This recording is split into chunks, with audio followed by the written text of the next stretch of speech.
Hello? Hello?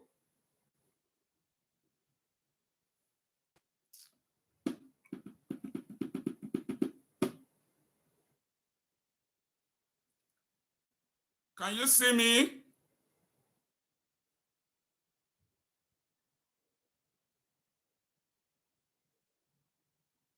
Hello? Can you hear me now? Okay, thank you so much. Thank you. If you can hear me, say yes, sir. Okay. Okay. Oh, technology. I'm so glad to finally reach you. Ede, Jessica, Ajanobi, Kajetan, Julius, Ayonufe, Mabel, Ejim. Thank you so much. Tibego. Thank you, Eze Wachuku, Uchechuku. Thank you so much. Okay. If you can hear me, I want to thank you so much for all your support. This is another award I received today. I received this today from Asaba. Last Saturday, I was in Asaba to receive another award. These awards have come because of your contributions, because of your love for whatever we do. Thank you so much. I want to return whatever it is here. You are part sharers of this glory. Thank you. Today, we are going to look at intentional personal development and intentional national development. Thank you, Jane. Most of us here are predominantly Nigerians, predominantly Africans. Our nations are still underdeveloped. If not, they are underdeveloping. We are going backwards. Now, it is only people who have been developed mentally, spiritually, financially, socially, emotionally that can develop a nation. And there are two approaches to intentional personal development. William Locke, thank you. Intentional personal development is twofold. Number one, there is the Rita, how are you? There is the societal intentional development of people. I am a product of that intentional personal development. Ede Chinwe, I can see you. Are you okay? Chinwe, are you with us? Rita, are you with us? Are you hearing me? Somebody say yes if you're hearing me. Okay. Okay. Thank you so much.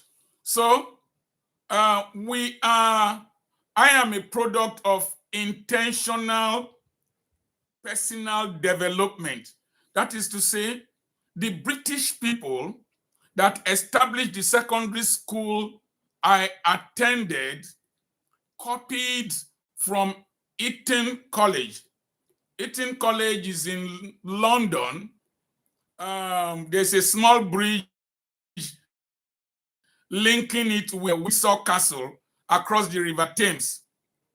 When I went to England, I had to go and visit Eton College. That's where government college, usually King's College and several other colleges that were set up to produce future leaders. Eton College is called the midwife of British aristocracy. I think by the time Boris Johnson was there, Eton College had produced 20 prime ministers. And so we were trained for leadership. We were trained for leadership. One of the things that they taught us was number one, physical development.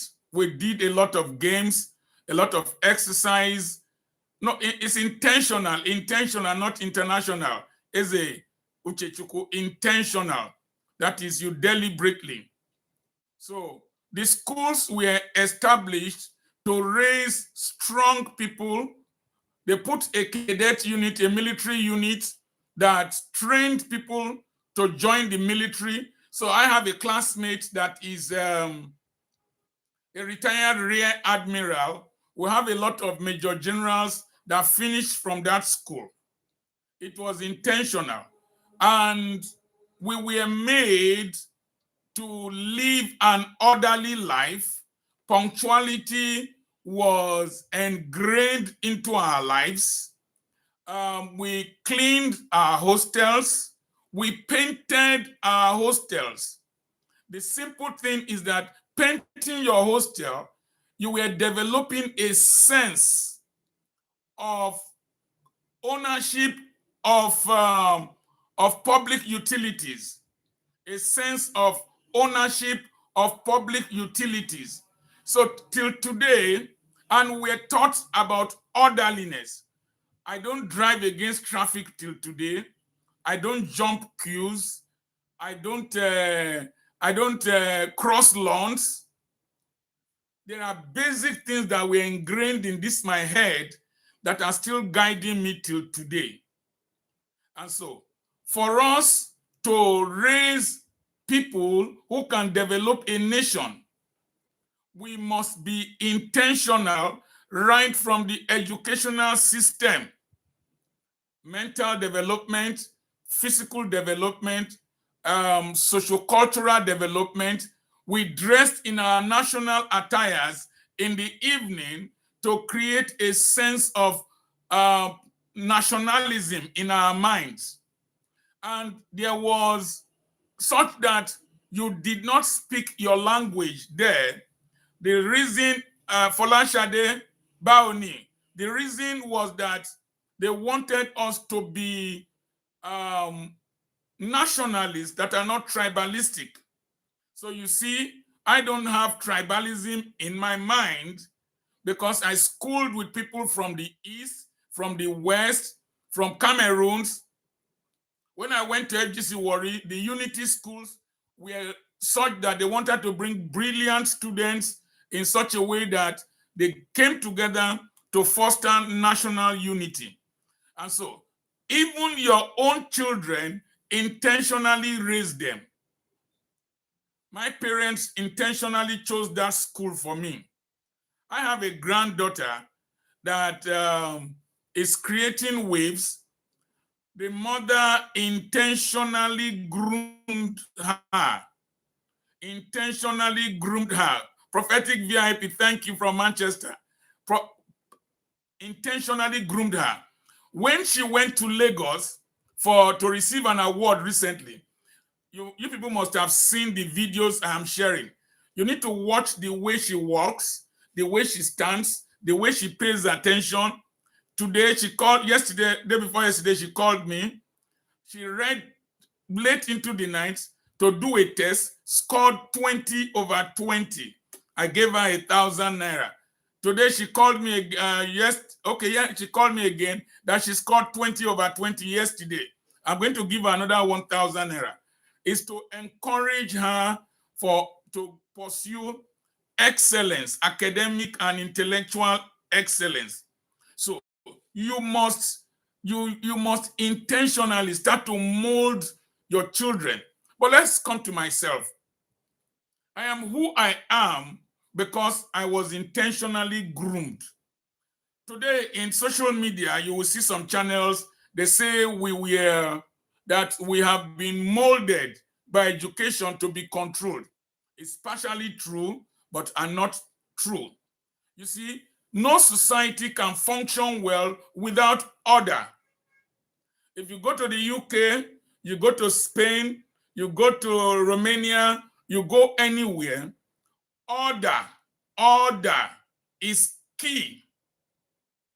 I've been saying these things for years that, and I'm surprised somebody, a Caucasian, has said it. If you take people from an environment in Nigeria now, if you take 1 million of them and take them to Glasgow and remove 1 million people from Glasgow and bring them to Nigeria, let them come, the ones going to Nigeria, Carol, thank you. The ones going to Glasgow, let them carry all their Bibles, carry their olive oil, carry their tambourines, let them go to Glasgow. The ones coming from Glasgow, let them come without anything, Chijoke Kedu, let them come without Bible, let them not even pray. In 10 years, the ones that came from Glasgow will have changed Ugeli to like Glasgow. The ones that went to Glasgow from Nigeria will have turned Glasgow to Nigeria.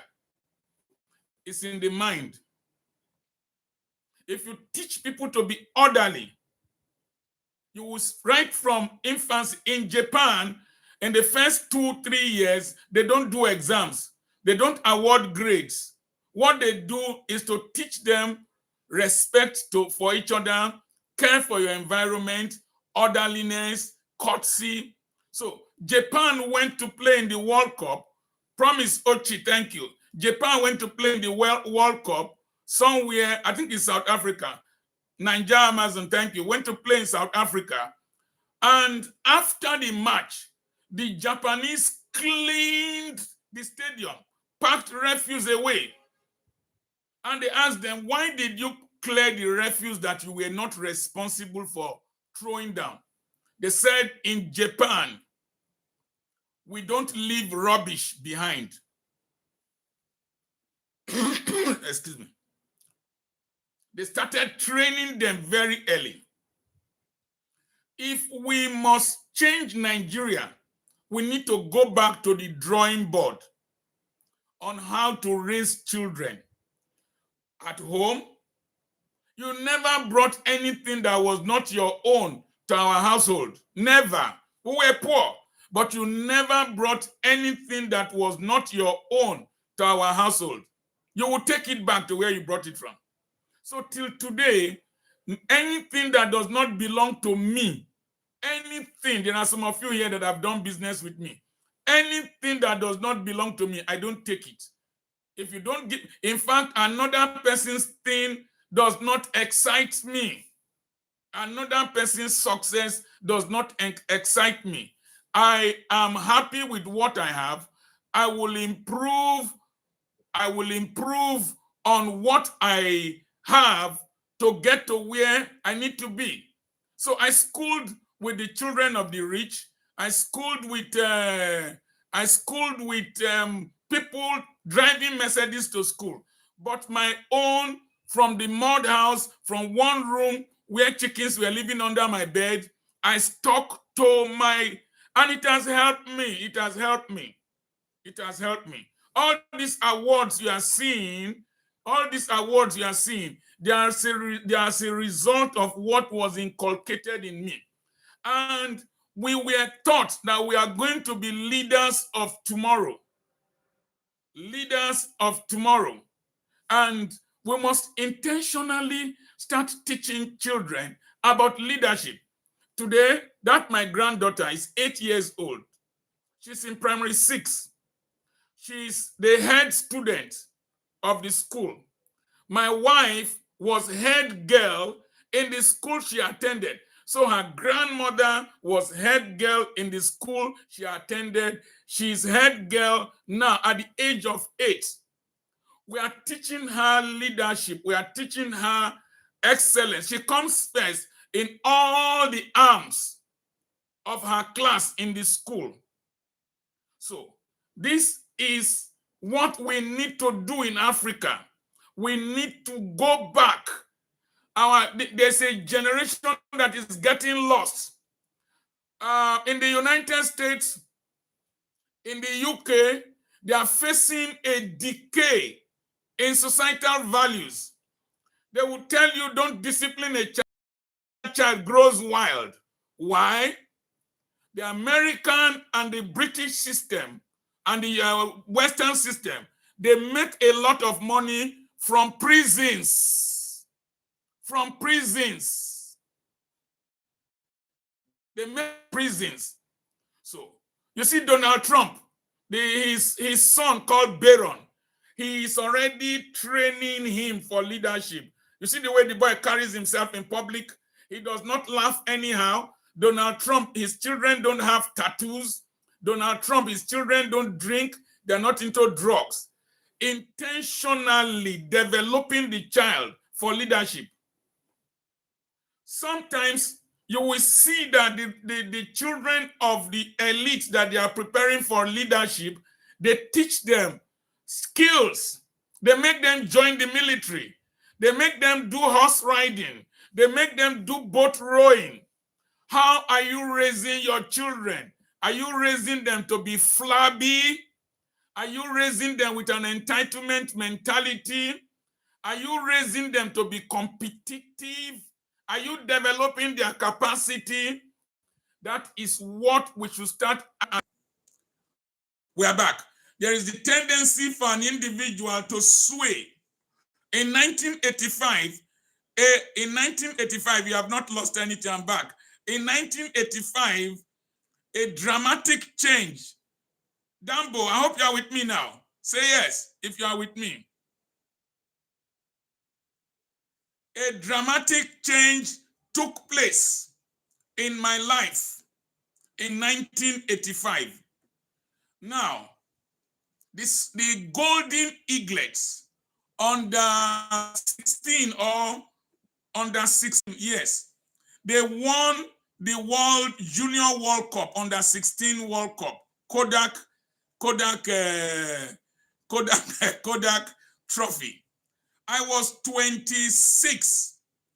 And I told myself, if these boys can bring glory to Nigeria, me, Dr. Apoki, must bring glory to Nigeria. And I made a vow that whoever I meet, wherever I reach, I will leave it better than I met it. Just imagine that 100 million Nigerians have that mentality, that whoever I meet, wherever I reach, I will leave it better than I met that person or than I got to that place. Once we have that mentality, I won't steal from you.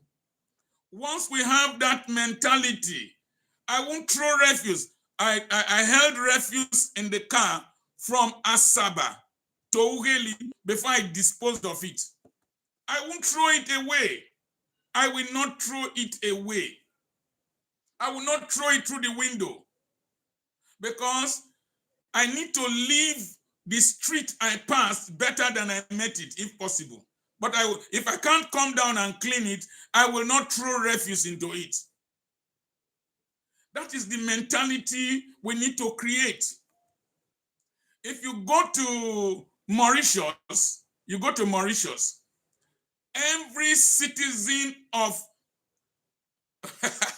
Prophetic VIP TV, thank you so much.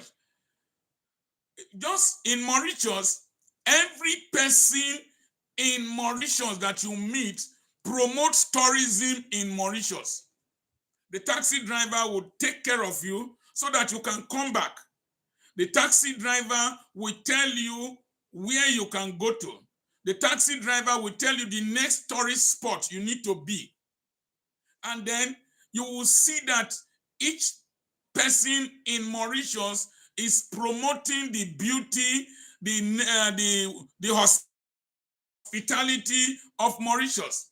If you enter a train in Japan, the man that controls the door will bow down before you, will honor you. He is saying, I value your life. If we can have that as a spirit, if we can have that as a nature, you will see that this kind of things I'm receiving, it becomes, they come naturally. I give you an example. When I was given the responsibility to open the Church of God Mission School in Aba, I made sure that I did this in such a way that by the time I ran that school for 2 years, it was richer than the church. After 20 years, it became one of the best schools in the West African Examination Council exams, in one of the 50 best in the country. So, you say, please, how about our Nigerian politicians that are not doing? You see, nations are not built by politicians. Nations are built by individuals. You will find out that in the American currency, the faces of politicians are not in the dollar. Benjamin Franklin was not a politician, that was not a president. It's only in monarchies like the UK you can see the face of the Queen. But even if you look at the face of the Naira, there were people who contributed to Nigeria that their faces were there. So it is in developed societies, streets, monuments, stadia, in Ireland, the George Best Stadium is named after him. And so it is the individuals that destroy a nation. It is the individuals that vote. It is the individuals that drive against traffic. It is the individuals that dirty the gutters. It is the individuals that determine who the politicians become.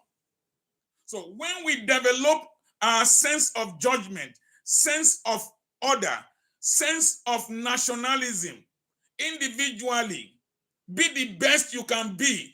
If I be the best I can be, Mr. B becomes the best he can be, Mr. C becomes the best he or she can be, you will find out that one way or the other, as we are lighting our little candles here and there, light will flood Africa, light will flood Nigeria. So this is exactly what we should start teaching in our secondary schools, teaching in our universities. And once we start doing that, you'll find out that this nation will change. I personally developed myself. I had to read and read and read because I know that I'm going to be impacting people today. You said individuals are not policymakers. That's a very lazy excuse that we are giving. Very lazy excuse. In this my street, people built into the road, built into where gutters are supposed to be. It does not require the government. It is we. There is something is smelling here now. My neighbors drained one of their soakaway pits into the street. It doesn't require government. If we stay here for some time now, you will start hearing boom, boom, boom, boom. It doesn't require government. It is the individuals. Every government is a reflection of the people. And until we in Africa start changing this mentality of blaming government and blaming devil, Africa can never develop. Now, if you come to my schools, I have 30 toilets in one building. They are not like government buildings, government schools. It is because I went to a school and I was the one cleaning the toilets, and I knew how a clean toilet is. In my school, you don't do exam malpractice. You see your minister in Nigeria, he become minister for science, for innovation, science and technology, and then you think your country can develop. Never, never. It will not. Somebody forged that result for him. It was now that he wants to be governor of his state that the people who forged that result brought this thing out. Somebody who could not pass microbiology is now was minister for science, innovation, and whatever. So develop yourself. Make your place decent.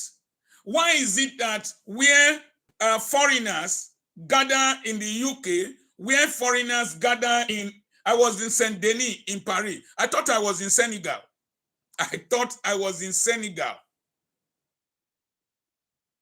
Why is it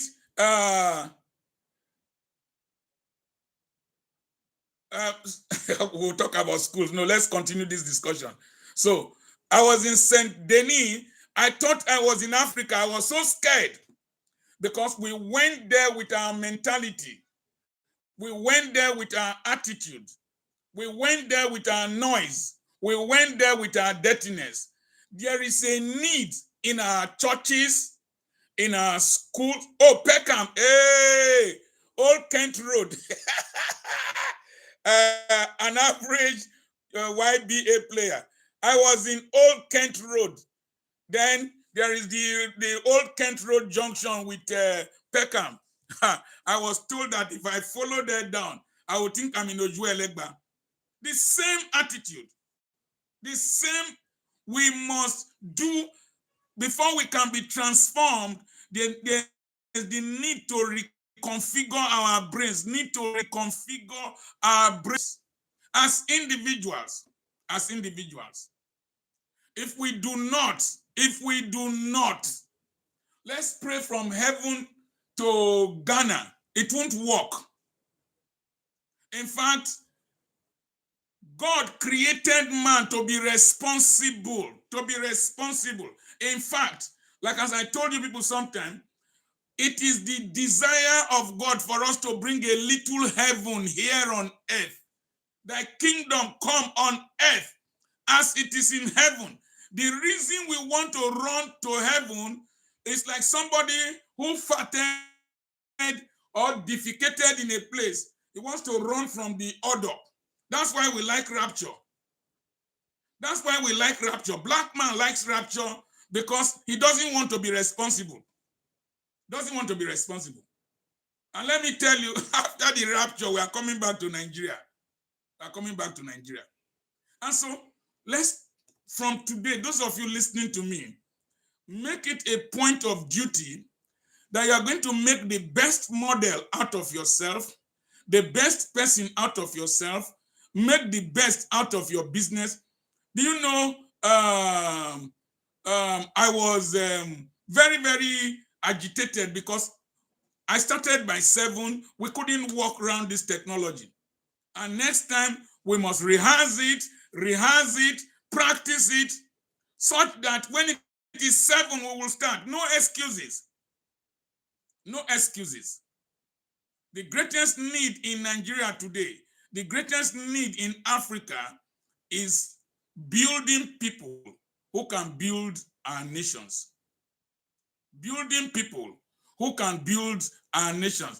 Patricia, thank you so much. Thank you. Building people who can build our nations. If somebody went to the Nigerian embassy, Nigerian High Commission in London, a young girl born in the UK wanted to come to Nigeria. Those crazy people in the is it embassy or High Commission treated her very, very badly. I don't think she would like to come to Nigeria again. In anything, any duty you are given, anywhere, anyhow, make sure you bring all them GRA in Nigeria. Government, all them GRA in Nigeria, government reserve area. The black man goes there to work because of taxation, because you needed their currency to pay tax. And when we went there to work, we were stealing small things from the kitchen, from the store, to bring back to our people at home. Because the white man was a representation of government, we have continued with that mentality. In Nigeria, it is called work chop. That is where you work, that's where you eat. If you leave, I run a transport system here. People suck fuel from the tank of the buses. So if we keep stealing in small units. When you become a minister, you will steal in bigger units. This concept of what does not given to you, you want to take it. What does not belong to you, you want to take it. To defraud somebody. Let me just tell you something. A family in Canada bought property from me. I've never met them, because we are opening a totally new city that will be different from what we have around if the people cooperate with us. And so they bought property. And the lady was shown somewhere, another place was surveyed for the lady, the mother of the boys. And she complained. I could have done the usual Nigerian gra. But I told the woman, no, I am going to go there, look at where you like there that is still free. And we showed her that place. I mean, she went and she liked it. Then, are you hearing me? Atonye, yes, are you hearing me? Okay. And I surveyed the property for her. I did the deed. I lost 9 million naira difference from where she bought and from where I gave to her and where she bought. And I paid for the survey. I paid for the deed. She was surprised. Why did I do that? Those people who bought properties from me are my children's age mates. The mother wants to bring them back to Nigeria from Canada. Now, if an old man like me now discouraged because of 9 million, I have deprived Nigeria and my community of maybe something more than 900 million. They want to build a hotel. They want to build an event center. So I was ready to do that so that the young boys can come back and develop Nigeria. But if people send money home to Nigeria and we, the family members, and we that they trust, eat their money, some of you in the diaspora, you have suffered it. You eat their money, you squander their money, they will not come back and develop Nigeria. If you are hostile to them, they will not come back and develop Nigeria. So we need to change our orientation around Africa, change our orientation around Nigeria. Once we do that, you will discover that development will come.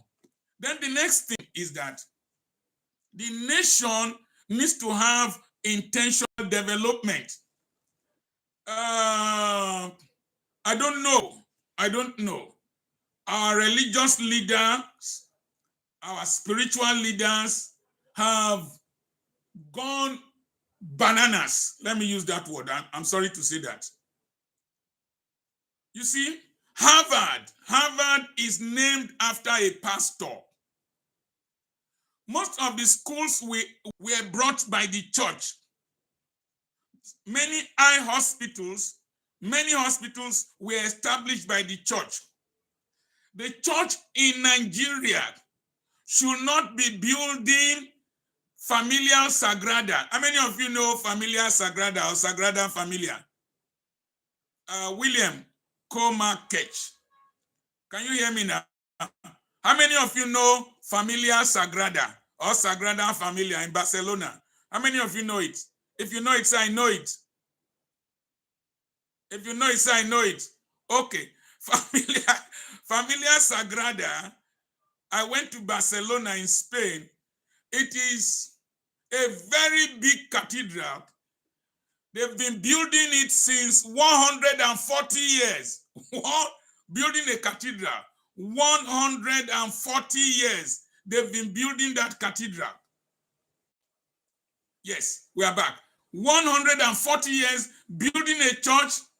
We are busy building cathedrals, big churches in Nigeria, where 129 million people are living below the poverty line. And the Bible says, when I was hungry, did you visit me? When I was sick. We have somewhere here that was supposed to be a children's hospital. The Pentecostal Fellowship of Nigeria took over that place. Instead of making the place a hospital and putting a school of midwifery, putting a school of nursing or whatever, if they turn that place to a hospital, commerce in that area will change, people will be treated, revenerated. They went and put Bible school there. Now built a church there that is hardly open, that is hardly used. Most of the monies we are spending in buying prayer camps, if those prayer camps can have factories producing water, producing yogurt, producing butter, producing milk, it will go a long way in changing the economy of this nation. If you go to some cottage industries in Europe, they are not big. The family is producing wine. The family is producing this. The family is producing that. In Italy, the family is producing shoes with their hands.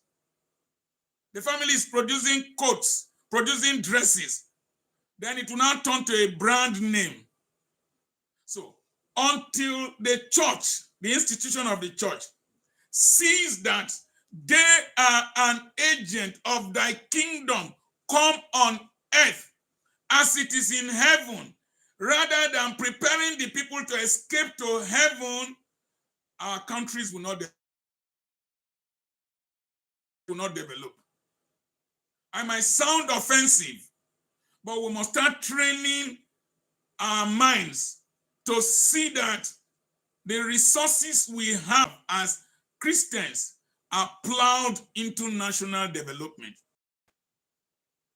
So the next thing is that you must think beyond consumption and think about national development. If you enter this house where I live, apart from the television, there's nothing significant you can steal. Nothing in this house where I live in. There is nothing tangible that you will steal. We don't have gold. There's no gold in this house. There's no coral bead in this house. There is no expense. I don't know whether my wife still has any expensive wrapper. But you see, I invest every day. I invest every day in institutions that will outlive me. Imagine your minister for Federal Capital Territory in Nigeria is driving a Rolls Royce in Abuja, where there are schools where people don't have benches. You are driving a Rolls Royce. You are driving a Rolls Royce where people the books are in the school.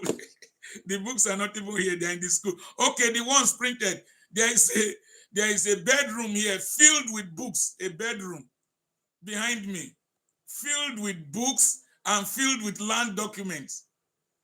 So, somebody in a third world nation where people are writing on the floor, driving a Rolls Royce. Oh, it is offensive.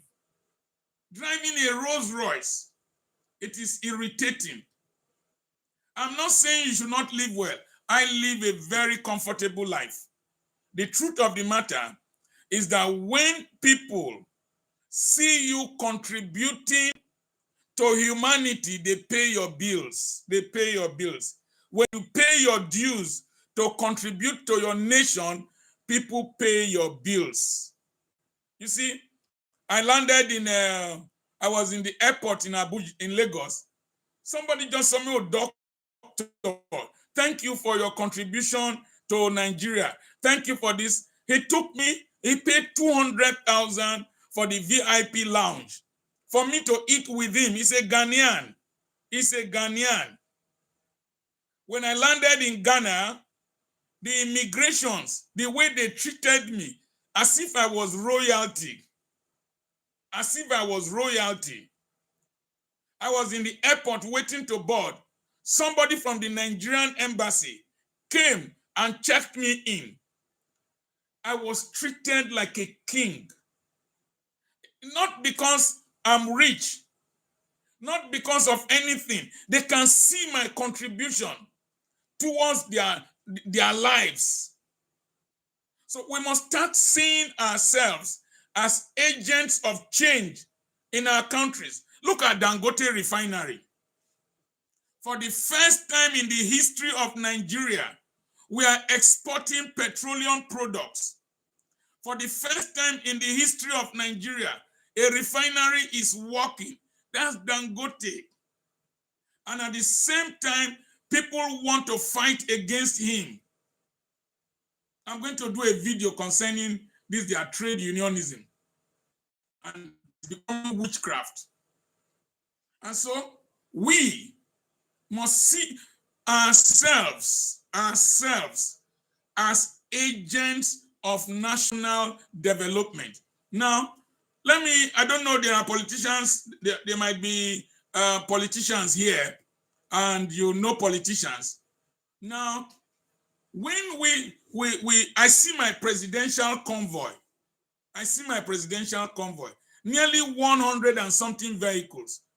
Where is he going to? A poor country like Nigeria. 100 and something vehicles. Huh? A Governor Dariye, his wristwatch was $299,000 that he bought, but it was fake. Dariye from the north, Plateau State, from Bokos local government area, very backward, bought a wristwatch of 400 million. Stupid man, 400 million. This one, I don't know how much they bought it, whether 20 euros or whatever. It measures my BP, I can receive calls, measures my oxygen level, measures my heart rate. 20 euros. But somebody is buying a wristwatch of 400 million. We must start seeing the resources we have as the agents, the currencies for developing our country. Now, Nigeria can never progress unless the issue of electricity, of power is handled. The issue of power, if it is not handled, Nigeria can never progress.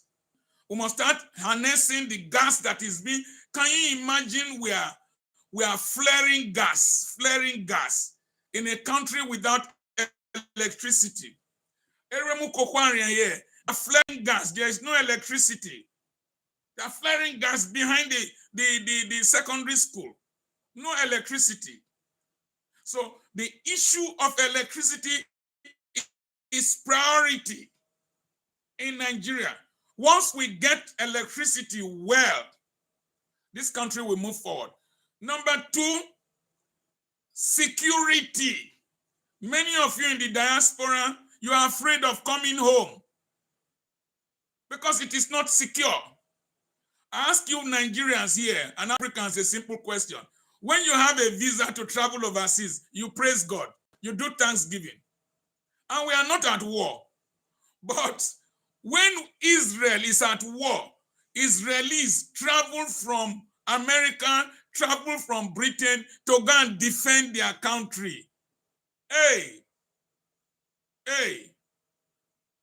So, why? Our country is so insecure that people want to leave.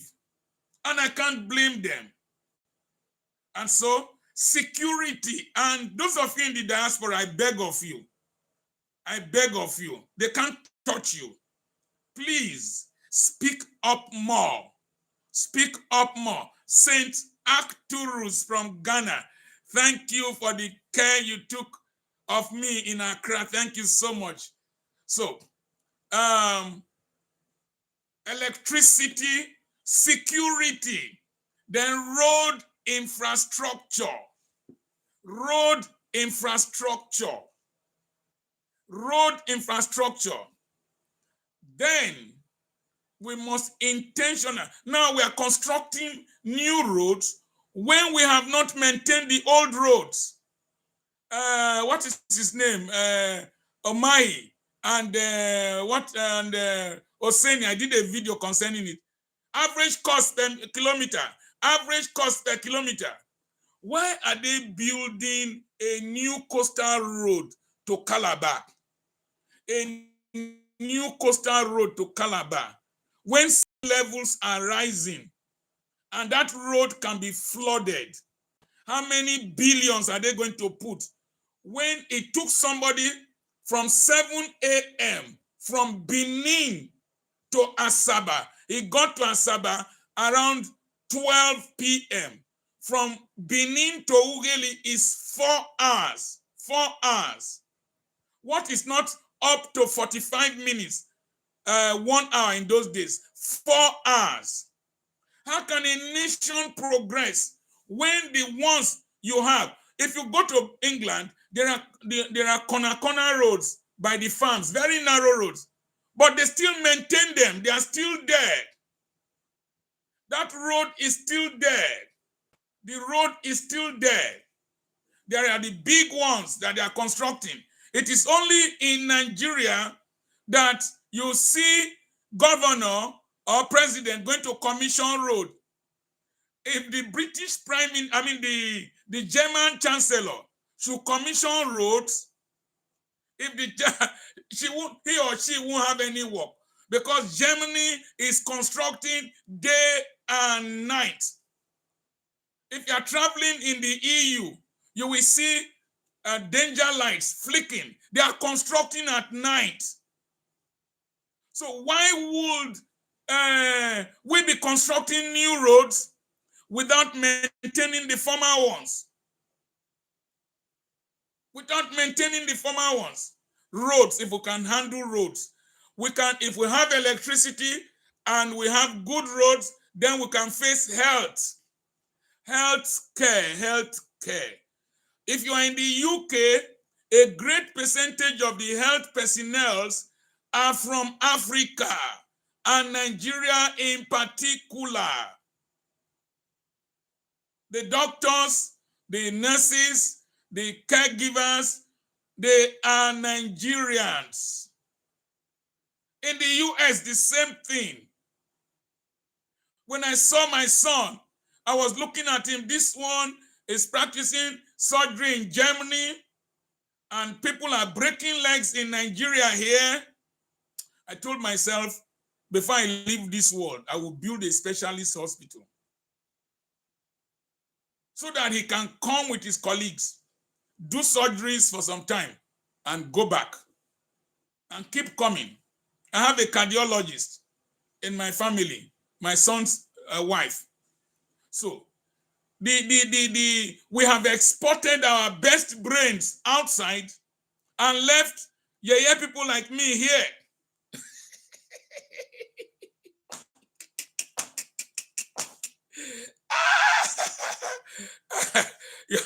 We have exported our best brains and left Dr. Apoki here.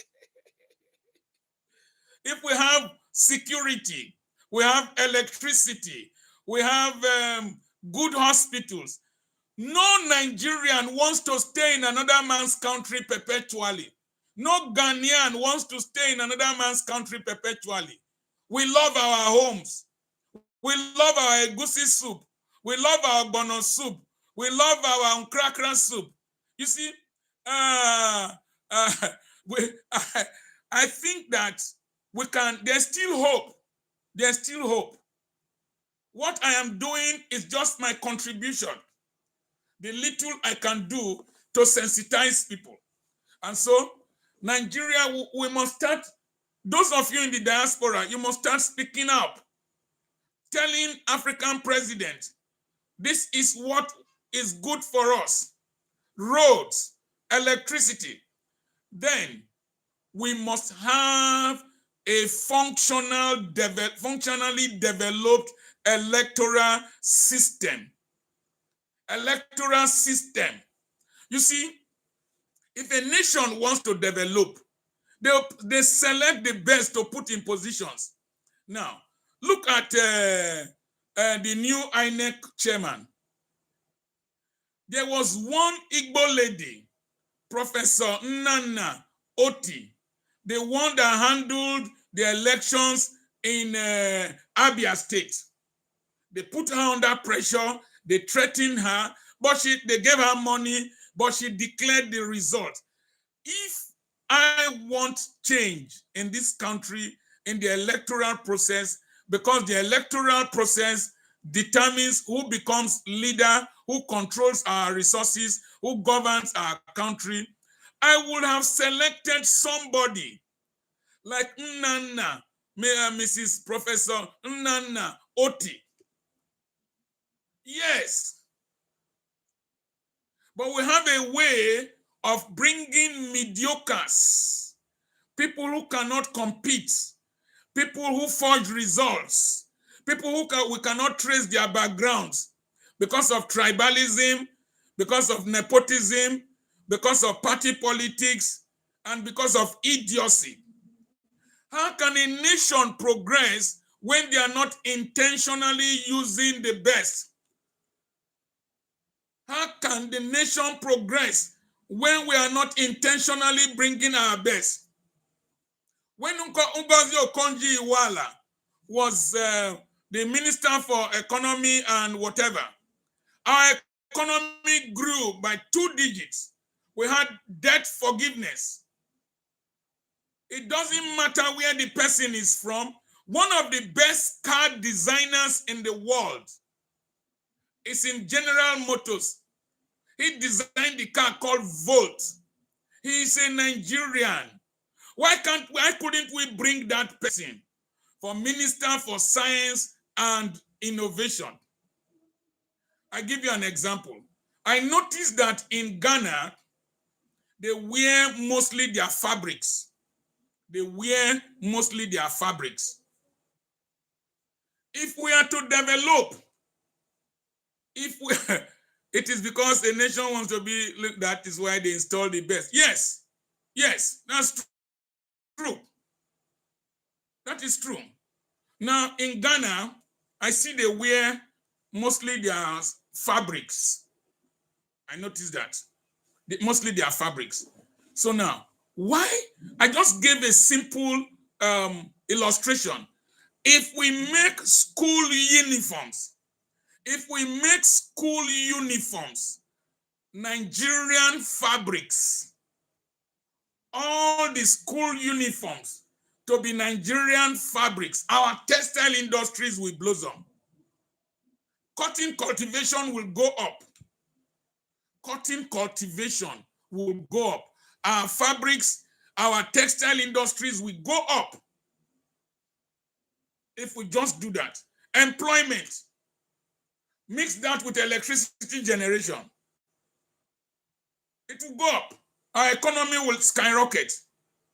Let all civil servants, what are we wearing coats for in the hot sun? Let our civil servants wear Nigerian prints, Ghanaian prints, Tanzanian prints to work. Imagine the foreign exchange we will save by just wearing our African prints. The Indians wear their own saris. They wear what they produce to work. They dress with their own clothes. Even the Pakistanis, they have their own way of dressing. The Bangladesh has crawled and left Nigeria behind because they built their textile industry. Until Africa, Nigeria, any African country starts harnessing their resources to produce products that they can consume, use, and wear, we can't go far. The Chinese still eat with chopsticks. How many of you notice that the Indians still eat with their fingers? They eat chapati, they eat with their fingers. They eat with their fingers. They don't use cutlery. So the next, the next thing is that look at even cars that they are producing. Why can't the nation insist that all cars driven by civil servants, the Nigerian military, the government parastatals, ambulances, be produced by innocent motors? Innocent motors in the East. Do you know how that will blossom the economy? Do you know the foreign exchange we will save? We need a reorientation. It grieves my spirit because a lot of the things, then the educational sector, we must revitalize our educational sector. If you know how much Africa is spending in universities overseas, in Uganda, the one in Sierra Leone, what's the name? Forabe College, University College, University of Ibadan, all over Africa. We had good schools. Suddenly, our politicians destroyed them. Yes, shoes from Bata, shoes from Lenards. We were making batteries in Nigeria, making tires in Nigeria, producing Land Rover in Nigeria. What happened to us? What happened to us? What happened to us? So we must start thinking again how we can revitalize our economies by encouraging local production, local consumption. 120 million, 250 million Nigerians is a big market. It's a big market. And then I will say this and I'm done. You see, this Schengen, if you are in Germany, you will see cars being loaded to other European countries. Other European countries. You will see you can travel seamlessly. We traveled from Germany to Netherlands, from Netherlands to Belgium, from Belgium by road. Sorry.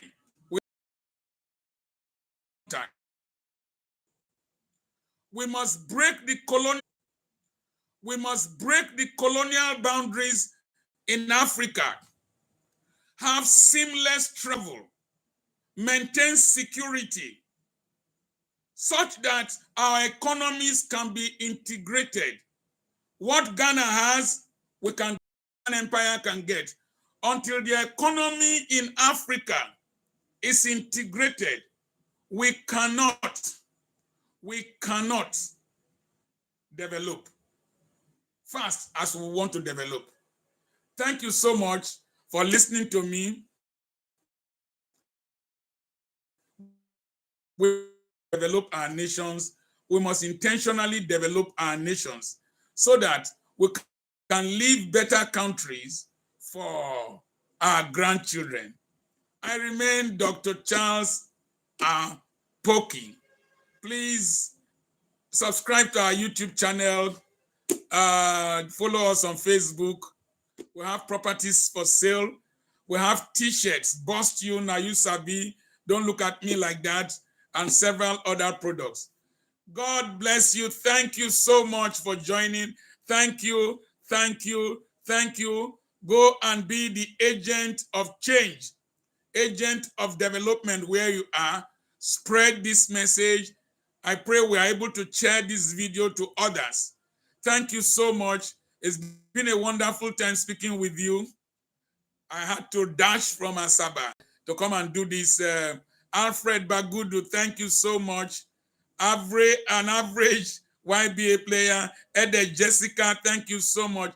Jane Nnamani Chineke Gozie Gio Kuku. Acturus from Mamo de Bukata, thank you so much. Atana Godwin, thank you so much. God bless you. Is anybody from the Caribbeans here? I didn't see Carpenter. Chijoke, God bless you. Folashade, God bless you. Kenneth Nte, God bless you. Kaludo, Amazon, God bless you.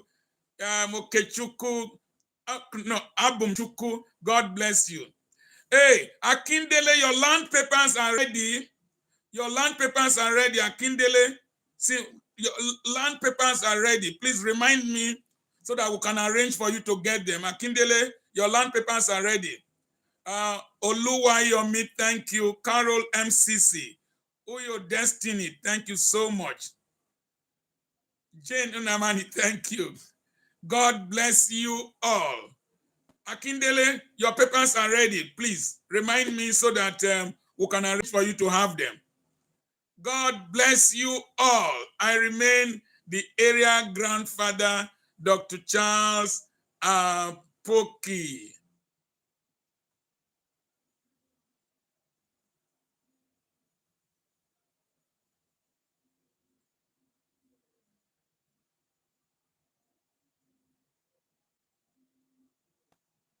Amen. We still have, yes, we have land for sale. Atonye Dambo, we have land for sale. We still have land for sale. Thank you. Yeah, we have land for sale.